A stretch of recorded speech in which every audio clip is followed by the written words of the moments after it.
कई महीनों के बाद सिवान के साहब मोहम्मद शहाबुद्दीन का नाम चर्चा में है।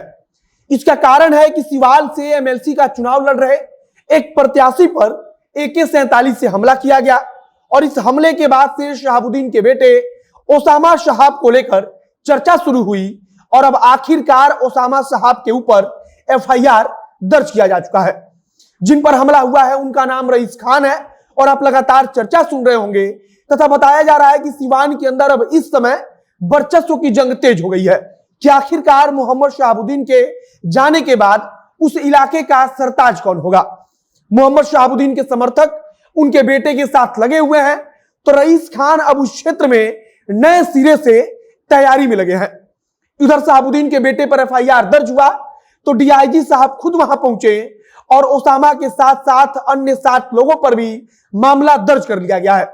रईस खान की तरफ से बताया गया है कि वह सबसे आगे वाली गाड़ी में थे और उनकी गाड़ी की स्पीड तेज थी तो उसका फायदा उठाकर वे निकल गए, लेकिन मेरे समर्थकों की गाड़ी पर फायरिंग की जा रही थी। और अगर सिवान क्षेत्र की बात करें तो वहां शहाबुद्दीन के बेटे के नाम के आने के बाद एक अलग ही माहौल बना है और मोहम्मद शहाबुद्दीन के समर्थक उनके बेटे के लिए सोशल मीडिया से लेकर जमीन तक पर जी जान से जुटे हुए हैं।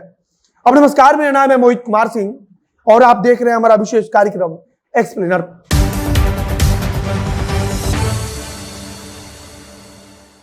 राष्ट्रीय जनता दल से वहां से चुनाव के MLC चुनाव में प्रत्याशी बनाया गया था विनोद जायसवाल को।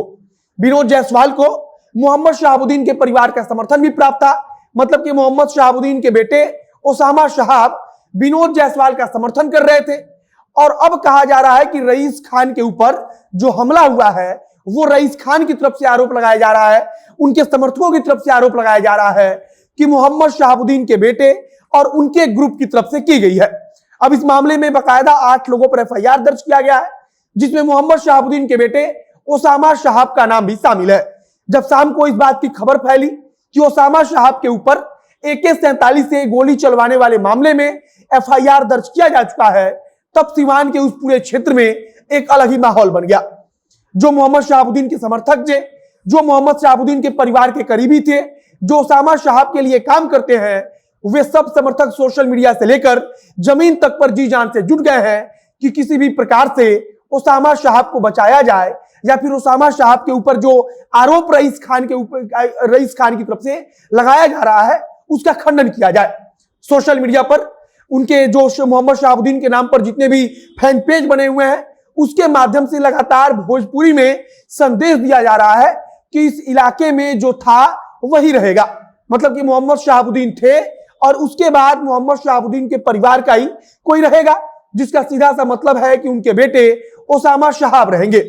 भोजपुरी में ही लिखा जा रहा है कि कल तक हम लोग जिसके साथ थे आज भी हम लोग उसी के साथ रहेंगे, मतलब कि कल तक इलाके के जो भी उनके समर्थक थे वे शहाबुद्दीन के साथ थे, तो आज साहब शहाबुद्दीन के जाने के बाद उनके बेटे के साथ रहेंगे। कुल मिलाकर कल जब 8 लोगों पर FIR दर्ज हुआ तो सिवान के उस पूरे क्षेत्र में एक अलग माहौल बना और उसके बाद से सोशल मीडिया से लेकर जमीन पर इसका असर देखने को मिला। तो DIG रविंद्र कुमार खुद वहां पर जांच करने के लिए पहुंचे। बताया जा रहा है कि रविंद्र कुमार ने इस केस में खुद अपने स्तर से जांच शुरू कर दी है। सबसे बड़ी गंभीर बात यह है कि AK-47 से फायरिंग की गई और AK-47 से फायरिंग करना बेहद गंभीर मामला है। अगर हमला हुआ भी होता लेकिन कोई सामान्य हथियार होता तब शायद पुलिस इतना गंभीरता नहीं दिखाती, लेकिन AK-47 का जब से नाम आया है तब से मामला पूरे तरीके से हाईलाइट हुआ और उसके बाद से बिहार से बाहर भी इसकी चर्चा होने लगी कि मोहम्मद शहाबुद्दीन के क्षेत्र सिवान में AK-47 से रईस खान जो MLC प्रत्याशी थे उनके ऊपर हमला किया गया। और इसमें भी महत्वपूर्ण बात यह है कि मोहम्मद शहाबुद्दीन के बेटे ओसामा शहाब का नाम आया और उसके बाद से उनके ऊपर FIR भी दर्ज किया जा चुका है। इलाके की राजनीति को समझने वाले बताते हैं कि मोहम्मद शहाबुद्दीन का जो परिवार है उसके बीच और रईस खान का जो गुट है उनके बीच अब राजनीतिक वर्चस्व की जंग चल रही है। मतलब कि उस इलाके में रईस खान अपने लिए एक मौका देख रहे हैं कि मोहम्मद शहाबुद्दीन के जाने के बाद उनकी किस्मत बदल सकती है और उस इलाके के नए सरताज वो बन सकते हैं। लेकिन इस बीच में मोहम्मद शहाबुद्दीन के बेटे ओसामा शहाब लगे हुए हैं और उनके समर्थक भी अब मोहम्मद शहाबुद्दीन के परिवार के साथ डटकर खड़े हैं और लगातार सोशल मीडिया से लेकर जमीन तक पर उनके समर्थक जुटे हुए हैं कि इस बात का खंडन किया जाए कि AK-47 से फायरिंग कराए जाने में किसी भी प्रकार से ओसामा शहाब का हाथ है। बाकी AK-47 से फायरिंग में वाकई में ओसामा का रोल कितना महत्वपूर्ण है, इसको लेकर कोई खास जानकारी तो नहीं है, लेकिन DIG की तरफ से खुद जांच की जा रही है, उस पर नजर रखी जा रही है और पुलिस विभाग इस छानबीन में जुटी हुई है कि आखिरकार हमलावर कहां के थे, आखिरकार AK-47 कहां से लाई गई, और इन सबको लेकर जांच चल रही है। लेकिन रईस खान के कहने पर, उनके बताए अनुसार मोहम्मद शहाबुद्दीन के बेटे ओसामा शहाब पर FIR दर्ज किया जा चुका है। बाकी आगे हमारी नजर बनी हुई है कि क्या कुछ सिवान में होता है। सोशल मीडिया से लेकर जो उनके समर्थक हैं वो हर जगह ओसामा शहाब के समर्थन में लिख रहे हैं, बोल रहे हैं, और हमारी नजर बनी हुई है कि सिवान में आगे क्या कुछ होता है, क्या कुछ जानकारी आती है। आगे जो कुछ भी नई जानकारी आएगी उसे हम आप तक जरूर पहुंचाएंगे।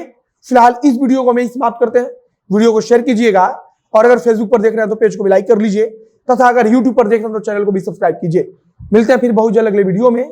कैमरे के पीछे खड़े ओम प्रकाश और मैं मोहित कुमार सिंह। बहुत बहुत धन्यवाद।